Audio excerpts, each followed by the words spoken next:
Rewmi 24 TV. président Abdourahmane Diouf moom moo jiite audience bi tey jii bi mu dikkee ubbi na audience bi jox na kàddu avocat Ousmane Sonko yi ci njëkk a jël kàddu mooy Maître Seyni Fall ndax mooy magu avocat yi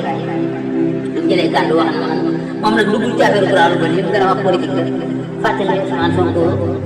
dañ koy xeex dañuy salfaañ mbirum politique daal la gën a wax ci gàttal moom Maître Seyni Fall ba pare nag ki jël kàddu mooy Maître Bamba Cissé moom dugg na ci wàllu yoon ndax exception yi nga xam ne moom lañ soulevé woon moom andi na ko teg ko ci kaw taabal ji wax ne carrément ni ñoom ñoo ko soulevé te moom communiqué nañ ko à temps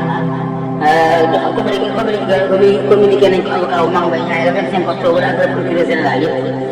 mu xam ne ni communiqué nañ ne seen exception yi ñu soulevé woon kon jaar si yoon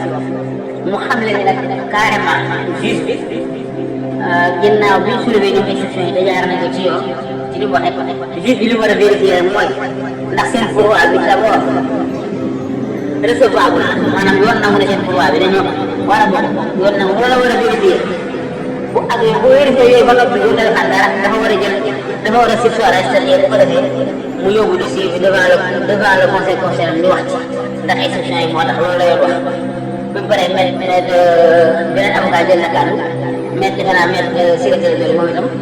wax na ci politique dëgg la waaye ñëw na ci wàllu droit moom itam daanaka fi mu ne Bamba Cissé jaar la jaar xamal ni juge bi carrément ñii dañuy xeex Ousmane Sonko seen combat politique la ñu yor daal ba nag ko bëgg a di justice xamal ko it ni li mu war a def nag mooy vérifier ba xam pourvoi bi jaar na bu ko vérifier bu nag mu surseoir à c'est-à-dire bu fekkee ne gis na ne jaar na yoon day surseoir à c'est-à-dire warul wax ci dossier bi yóbbu ko devant le conseil ndax amul droit wax ci moom affaire constitution ginnaaw loolu it yeneen avocat jël nañ kàddu ku mel ne ñëpp juge ginnaaw loolu juge demande laaj nañu avocat yi ñoo ko nag ginnaaw affaire procédurale la te ñoo wax nañ seen exception tax dañuy plaider au fond wala des juge bi leen déedéet da ngeen di plaider au fond bi ko waxee nag mel du woon jóg daal ni ko déedéet bañ ni ko carrément wóolu ma plaider au fond balaa ngay naan ne ma dañoo soulever exception da ngaa war a surseoir fi nga war a yamale nga yóbbu ko devant le conseil juge bi nag daal di bañ leen carrément da ngay gis plaider au fond plaider leen dossier bi au fond bu ngeen ko plaider li ngeen wax yi yëpp ñoom dinañ ko def ci dossier bi mais da ngeen plaider dossier bi au fond loolu nag dina xëccoo carrément ku mel ne mel xuree si ba moom itam nee na juge bi carrément yow xam naa ne personnellement xam nga ko yow lu tax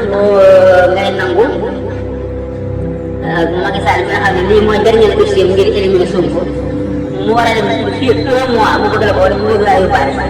waxee mel noonu daal xam nga ne carrément li mu waroo ko def mais dañoo wax tamit opposé wu nag complètement ci le juge bi bëgg a def juge bi nag xamal na leen ne carrément da ngeen di plaider au fond dossier bi dañ koy plaider au fond moom lii moom bu paree lii ñu wax nii dina ko posé da ko def ci dossier bi mais dañ koy plaider fa cooba am na waaye avocat yi bu juge bi ci faaw ñu plaider au fond ñu fàttali nag tamit ni yoon may na juge bi nag ñu bëri mu wax leen ñu plaider au fond loolu lañ koy fàtte ndax